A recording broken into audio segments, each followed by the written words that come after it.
बिस्मिल्लाहिर्रहमानिर्रहीम। अस्सलाम वालेकुम। समझे कि ये कुरान है। देखिए, मेरे माँ बापों ने मुझे, जब मैं मुझसे इस्लाम के अंदर पैदा हुआ, मुसलमान घर में पैदा हुआ, तो हमें भी यही सोचना चाहिए कि मैं कैसे मान लूँ ये अल्लाह का कलाम है। होनी यही फिक्र चाहिए हर मुसलमान को। वो नाम का मुसलमान नहीं होना चाहिए। ये फिक्र होनी चाहिए कि मैं अपने माँ बाप की बात कैसे मान लूँ कि ये अल्लाह का कलाम है। मैं इसको परखूंगा, मैं इसको जांचूंगा कि ये अल्लाह का कलाम है। ऐसे तो जिस घर में जो लोग पैदा होते हैं वो भी यही कह देते हैं कि ये ईश्वरी संदेश है, ऐसा ये है। ईश्वर का कलाम है। जी, तो जी। लिए पहली मेरी बात सुन ली, आपने सवाल कर दिया, मैं उसका जवाब दे रहा हूँ। मुख्तसर छोड़ में करके नहीं, मैं बता, तो फिर और भी सवाल में करूँ ताकि नहीं, टाइम और हो आपको सके। सवाल करें तो मेरा उसका पूरा जवाब दे दे। मुख्तसर में मैं हाँ या ना कैसे कर सकता ना हूँ? ना मुख्तसर मैं लंबा नहीं कर रहा। हाँ, अगर गैर हाँ। मुस्लिम के यहाँ अगर कोई बच्चा होता है तो वो भी उनको यही बताते हैं कि देखो ये ईश्वर है, ये भगवान है, ये ईश्वर की किताब है। ऐसी मुसलमानों के यहाँ भी यही समझाया जाता है कि मोहम्मद सल्लल्लाहु अलैहि वसल्लम अल्लाह के रसूल हैं, ये अल्लाह की तरफ से भेजी हुई किताब है ना। और बिना सोचे समझे हम अपने माँ बाप की बात को मान लेते हैं, वो मानते भी हैं और मानना भी चाहिए, कोई बात नहीं है। लेकिन क्या वाकई ये अल्लाह की किताब है? क्या वाकई ये ईश्वर का संदेश है? हम तब जानेंगे और उस पर पुख्ता ईमान हमारा जब होगा जब हम अपनी किताब को भी पढ़ेंगे और दूसरे की भी पढ़ेंगे। जब हम अपनी नहीं पढ़ते तो दूसरे की क्या पढ़ेंगे? तो मेरा बताने का मकसद ये है कि मेरे माँ बाप ने जब मुझे बताया कि ये अल्लाह की किताब है तो मैंने आंख बंद करके इसको अल्लाह की किताब मैंने खुद नहीं माना, मैंने इसको समझा, अकल लगाई, दिमाग लगाया और जो अल्लाह ने मुझे इल्म दिया था उसके हिसाब से मैंने इसको खुद मान लिया कि ये वाकई अल्लाह की किताब है, किसी और की बनाई हुई हो ही नहीं सकती। तो इसका सबूत तो हम किसी को दे ही नहीं सकते कि ये अल्लाह की किताब है या नहीं है। आपने समझा, वालिदैन ने आपको बताया ये अल्लाह की किताब भैया है। मुझे बताया कि ये अल्लाह की किताब है, मैंने वालिदैन की बात को मान लिया। लेकिन मेरा ईमान पुख्ता कब हुआ?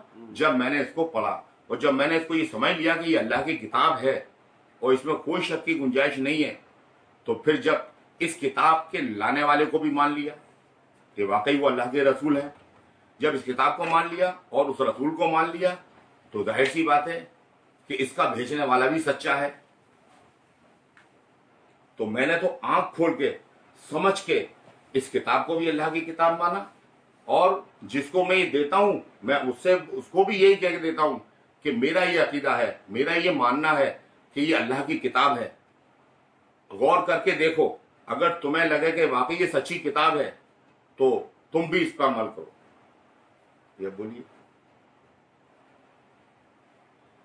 ये अल्लाह के नबी सल्लल्लाहु अलैहि वसल्लम ने बताया कि ये अल्लाह का कलाम है, मानते हो उस बात को?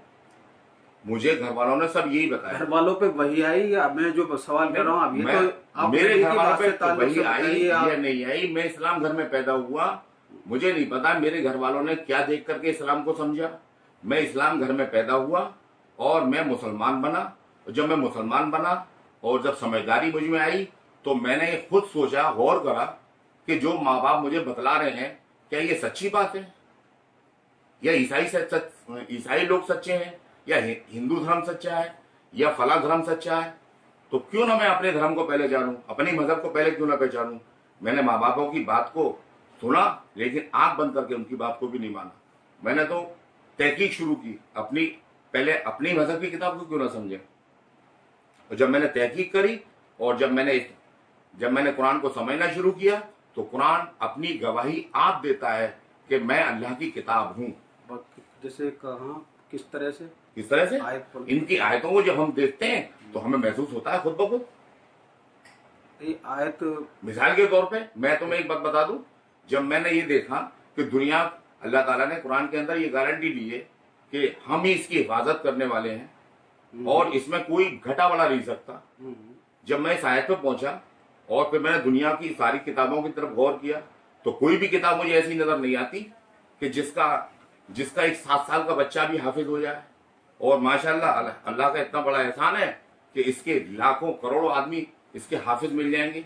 दुनिया की और किसी किताब को तो हिफ्ज करके दिखा दे। सवाल इसी में मैंने समझ गया कि ये अल्लाह की किताब है। आपने कहा अल्लाह ने कुरान में फरमाया इन्ना नहनु नज़्ज़लना, ये कुरान की आयत है कि हमने इसको नाजिल किया, हम इसके मुहाफिज हैं।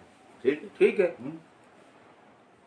تو یہ مان لیا آپ نے کہ قرآن کی گارنٹی ہے، ہاں اللہ نے اس کی حفاظت لی ہے، باقی جو دنیا میں کتابیں ہیں احادیث ہیں اس کے بارے میں نہ کوئی حدیث پوری حفظ کر سکتا ہے، نہ کوئی کسی فقہ کی کتاب پوری حفظ کر سکتا ہے، نہ کوئی ہندو دھرم کی کتاب کوئی حفظ کر سکتا ہے بنا دیکھے، بنا زیر زبر کے۔ میں چیلنج ہے، اس کا چیلنج دیا ہوا ہے دنیا نے لوگوں کو، یہ ہماری طرف سے ایک معجزہ ہے، قرآن ایک معجزہ ہے اسی بات کے لیے کہ ہم یہ دنیا کو چیلنج کر سکتے ہیں کہ آؤ بیٹھو اور کوئی آدمی ایسا لا کے دکھاؤ جو بنا دیکھے، بنا زیر زبر کے فرق کیے ہوئے، بنا ماترا کے کوئی فرق کیے ہوئے قرآن کو بنا دیکھے پورا کا پورا سنا دے۔ اور یہی نہیں، اس کا معجزہ یہ بھی ہے کہ چاہے وہ آج کا قرآن ہو یا آج سے 500 سال پہلے کا لکھا ہوا قرآن ہو، اور چاہے وہ ہندوستان میں ہو، چاہے وہ امریکہ، فرانس، جاپان میں ہو، کہیں سے بھی لے آؤ اور اس کو ملا کر کے دیکھ لو، آج بھی اس میں کوئی تبدیلی اور کوئی فرق نہیں ہے۔ میرے لیے تو یہ معجزہ ہے، اسی لیے جب میں نے معجزہ مان لیا تو پھر میں اس کو سچا اور حق مانوں گا ہی مانوں گا۔